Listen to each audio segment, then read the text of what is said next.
I walked into that boutique wearing my simple clothes, and they treated me like trash, laughing, pointing, calling me names. What they didn't know? I had skills they couldn't imagine. When armed robbers stormed in, those same people who mocked me were begging me to save their lives.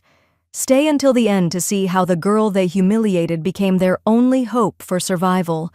If you love stories where underdogs shock everyone, you won't want to miss what happens next. You know that feeling when you just want to treat yourself to something nice? That's exactly what I was thinking when I walked into Golden Thread Boutique that Tuesday afternoon.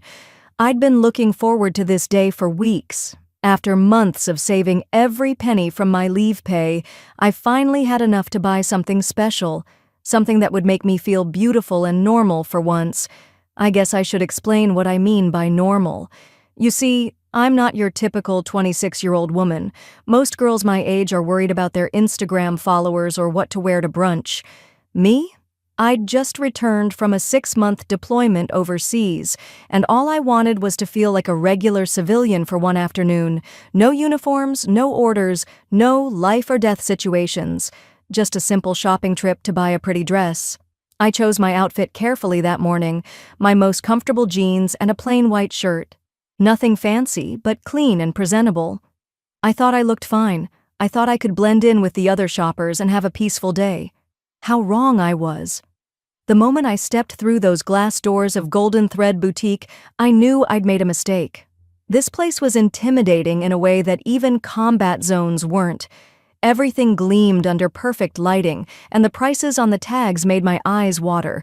But there, in the front window, was the most beautiful red dress I'd ever seen. It was elegant, classy, and exactly what I'd been dreaming of wearing to my friend's wedding next month. I approached the dress slowly, admiring the way the fabric seemed to shimmer under the boutique lights. The craftsmanship was incredible, and for a moment, I let myself imagine how it might look on me. That's when I heard the first snicker. "Look what walked in," someone whispered behind me, but not quietly enough. I turned to see a perfectly manicured woman in an expensive suit eyeing me up and down with obvious disgust. Next to her, another customer in designer shoes was trying to hide her laughter behind her hand. The saleswoman, Amanda, finally approached me. She was everything I wasn't: perfectly styled hair, flawless makeup, and an outfit that probably cost more than my monthly salary. Her smile was fake, the kind that doesn't reach your eyes. "Can I help you?" she asked, her tone making it clear she'd rather do anything else. Her eyes swept over my simple clothes with barely concealed contempt. "I'd like to look at that red dress in the window," I said politely, trying to ignore the growing audience of other customers who were starting to gather around us like vultures. Amanda's eyebrows shot up so high they nearly disappeared into her hairline. "That dress?" She laughed, a sharp sound that cut through the boutique's soft background music. "Honey, that dress costs more than most people make in 3 months. Are you sure you're in the right store?" The other customers weren't even trying to hide their amusement anymore.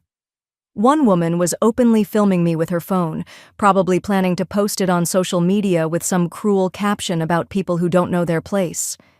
Another was whispering loudly to her friend about how some people have no self-awareness.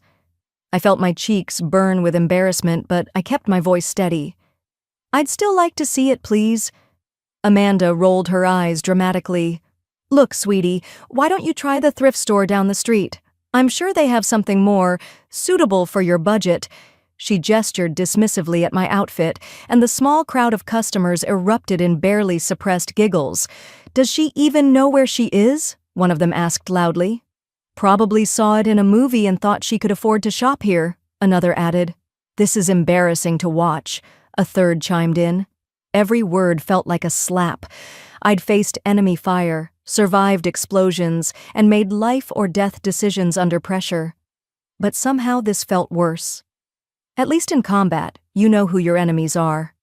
Here I was being attacked by people who didn't even know me, judging me solely on my appearance. But I didn't leave. Maybe it was stubbornness, or maybe it was the years of military training that taught me never to retreat without completing the mission. I straightened my shoulders and looked Amanda directly in the eye.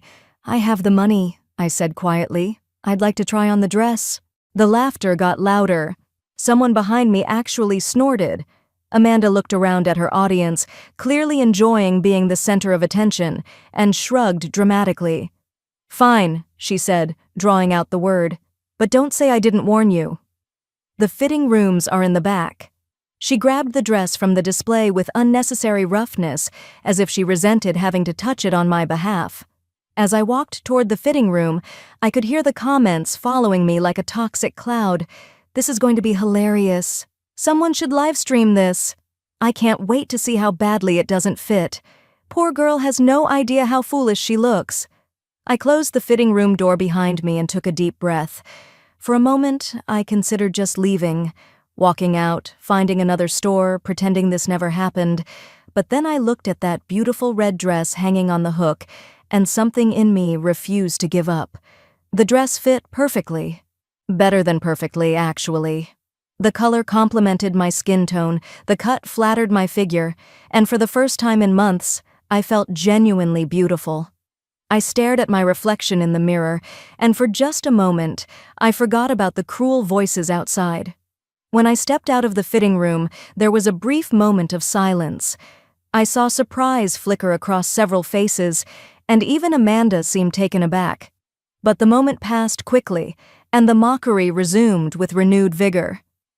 "Well, well," Amanda said, recovering her composure. "It fits. I'll give you that. But honey, wearing a dress like this is about more than just size. It's about class, sophistication, knowing how to carry yourself in society." She looked me up and down again, her expression making it clear I was lacking in all those areas. "She looks like she's playing dress-up," someone whispered loudly, "like a child trying on her mother's clothes. The dress is beautiful, but she just doesn't have the, what's the word, breeding to pull it off." I felt something break inside me. Not my spirit. That had been forged in fires these people couldn't imagine. But something else. My patience, maybe, or my desire to fit in with people who clearly didn't want me there. I was about to go back into the fitting room and change when everything went to hell. The front windows of the boutique exploded inward with a crash that made everyone scream. 3 men in black masks burst through the shattered glass, and suddenly the air was filled with the sound of breaking glass, screaming voices, and something I recognized immediately, but had hoped never to hear again on American soil: the distinctive click of weapons being readied for use. "Everyone on the ground, now!" The leader's voice cut through the chaos like a knife. He was tall, broad-shouldered, and moved with the kind of confidence that comes from experience with violence. Behind him came 2 others, one built like a linebacker, all muscle and aggression, and a younger, nervous-looking kid who kept glancing around like he wanted to bolt. The customers who had been laughing at me moments before were now screaming and dropping to the floor in terror. Amanda, who had been so cruel and confident just seconds ago, was now sobbing and shaking uncontrollably. The woman who had been filming me was now trying to crawl under a clothing rack, her phone forgotten on the floor. "Shut up!" the leader shouted when someone's crying got too loud. "Any of you make another sound, and this gets much worse for everyone." He gestured with his weapon toward the back of the store. "You," he pointed at Amanda, "open the safe. Now." I don't have the combination," Amanda stammered through her tears. "Only the manager does, and he's not here today." The big guy, I mentally labeled him Muscles, stepped forward menacingly. "Then you better find a way to get it, sweetheart, or things are going to get very unpleasant very quickly." While this was happening, the nervous kid was trying to control the customers, waving his weapon around erratically. His hands were shaking, which made him exponentially more dangerous than his 2 partners. Scared people with weapons do unpredictable things. That's when everything changed for me. The kid grabbed Mrs. Peterson, an elderly woman who had been quietly shopping for a gift for her granddaughter. She was probably 70 years old, fragile and terrified, and he was rough with her in a way that made my blood boil. "Please," she whispered, "I have heart problems. Please don't hurt me." But he wasn't listening. He was panicking, and in his panic, he shoved her hard toward the wall. She stumbled, nearly falling, and I heard her whimper in pain and fear. Then Muscles pointed his weapon at a young mother who was clutching her baby to her chest, both of them crying. The baby couldn't have been more than 6 months old, and the mother was trying to shield the child with her own body while pleading for mercy. Something inside me clicked. Not broke. Clicked. Like a switch being thrown, or a weapon being loaded. Every instinct, every hour of training, every mission I'd ever been on suddenly came flooding back. The scared, humiliated girl who had been mocked and belittled just moments before disappeared completely, replaced by someone else entirely. I was no longer Haley the civilian trying to buy a dress. I was Staff Sergeant Haley Martinez, United States Army, and I had just identified 3 hostile targets threatening innocent civilians. The transformation wasn't gradual. It was instantaneous and complete. My breathing steadied, my vision sharpened, and my mind began automatically cataloging weapons, escape routes, tactical advantages, and the positioning of all non-combatants in the area. This was what I had been trained for. This was what I was good at. The beautiful red dress I was still wearing suddenly seemed absurd, but I didn't have time to worry about that. I had work to do. I started moving before I even realized I'd made the decision. There was a display of heavy crystal ornaments near where I was standing. Not weapons, but they would do. In combat, you use whatever's available. The nervous kid was still focused on Mrs. Peterson, his back partially turned toward me. Classic mistake. Never lose track of all the people in your operational area. I moved silently, years of training making my steps automatic and precise. I grabbed the largest crystal piece, it was heavy, maybe 2 pounds, and struck the kid at the base of his skull with exactly the right amount of force. Not enough to kill, but definitely enough to shut down his nervous system temporarily. He dropped like a stone, his weapon skittering across the marble floor. The other customers stared at me in complete shock. 1 second they had been looking at a scared girl in a pretty dress, and the next they were watching someone move with lethal efficiency and purpose. But I wasn't done. Not even close. The leader, the one I'd mentally labeled as the primary threat, spun toward me with his weapon raised, but I was already moving, using the dress racks as cover and concealment. Civilian clothing displays aren't designed for tactical operations, but you adapt to the environment you're in. "What the hell?" he shouted, trying to track my movement. "Who is this girl?" I wasn't going to answer that question. Talking during combat is a luxury you can't afford when lives are on the line. I kicked over a tall display case, creating both noise and visual obstruction. While he was distracted by that, I circled around behind a row of evening gowns and came at him from an angle he wasn't expecting. Muscles was trying to help his leader, but the layout of the boutique worked against them. All these clothes racks and displays that had seemed so elegant and sophisticated when I walked in were now obstacles that broke up their lines of sight and limited their movement. I used everything I could get my hands on. A heavy purse became a projectile, a belt became a tool for disarming. The beautiful red dress I was wearing got torn and stained, but I didn't care anymore. This wasn't about looking pretty. This was about making sure everyone went home alive. The leader was better trained than his partners, but he had made a critical error in threat assessment. He had looked at me and seen a scared civilian in a dress. By the time he realized what he was actually dealing with, it was too late for him to adjust his tactics effectively. I got close enough to apply a blood choke, a technique that cuts off blood flow to the brain without damaging the windpipe. He struggled for a few seconds, then went limp. 2 down, 1 to go. Muscles was the biggest and potentially the most dangerous, but he was also the most predictable. Big guys like him usually rely on intimidation and brute force rather than skill or intelligence. When those don't work, they tend to panic. He was panicking now, swinging his weapon around wildly and shouting threats that made no sense. "Stay back. I'll shoot everyone. I swear I'll do it." But his positioning was all wrong, his grip was sloppy, and he was broadcasting his intentions with his body language. I could read him like a book. I feinted left, then went right, closing the distance while he was still turning to track my movement. A quick strike to his wrist made him drop his weapon, and then it was just a matter of applying the right pressure to the right nerves to shut him down. The entire fight had lasted maybe 90 seconds. 3 armed men, neutralized, and not a single innocent person injured. The silence that followed was deafening. I stood there in the middle of the boutique, breathing hard, still wearing that beautiful red dress that was now torn and dirty, surrounded by 3 unconscious criminals. The other customers were staring at me like I was some kind of mythical creature that had materialized out of thin air. Amanda was the first to speak, her voice barely a whisper. Who are you?" Before I could answer, we heard sirens approaching.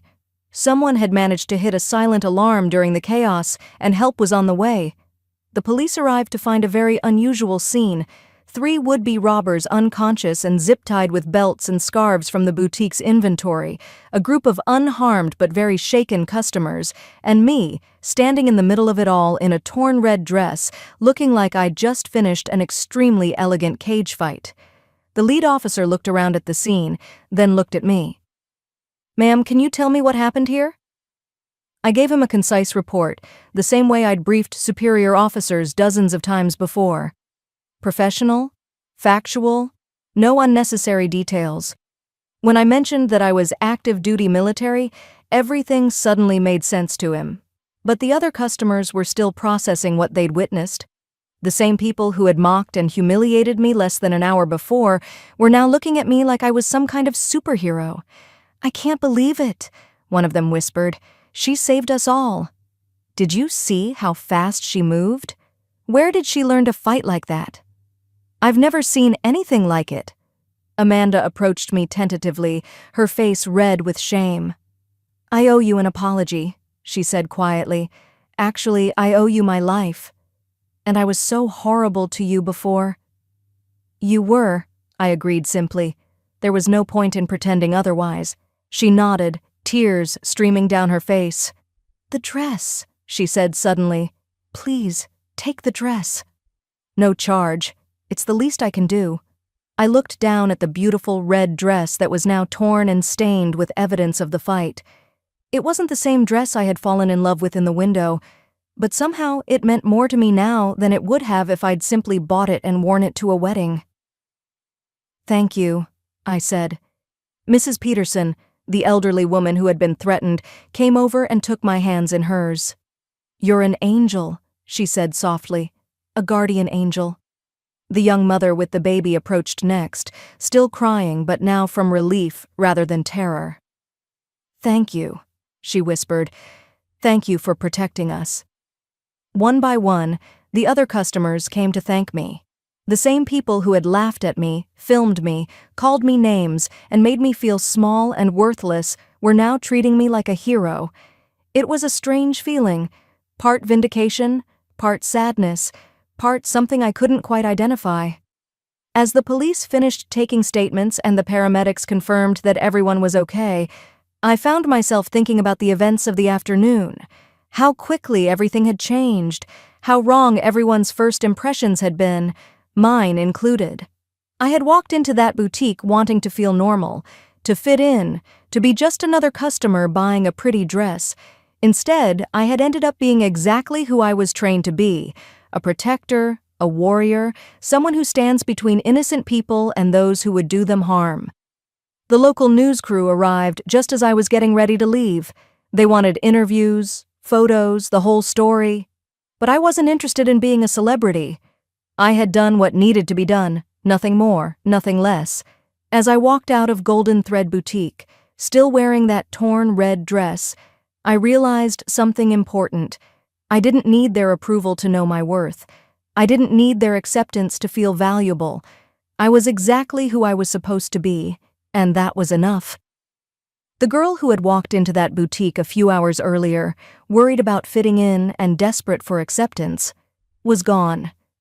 In her place was someone who knew exactly who she was and wasn't ashamed of it. Sometimes it takes a crisis to show us our true strength. Sometimes the worst moments of our lives become the moments that define us, and sometimes the people who mock us are the same ones who end up needing us to save them. I never did go to that wedding. Instead, I framed the red dress and hung it in my apartment as a reminder, not of the fight, but of the moment I stopped trying to be someone else and started being proud of who I already was. Never judge someone by their appearance. You never know what skills they're hiding, what battles they've fought, or what strength lies beneath the surface. That quiet person you overlook might be the one who saves your life someday. The next time you see someone who doesn't look like they belong, remember this story. Remember that heroes come in all forms, and sometimes the person who seems most out of place is exactly where they need to be.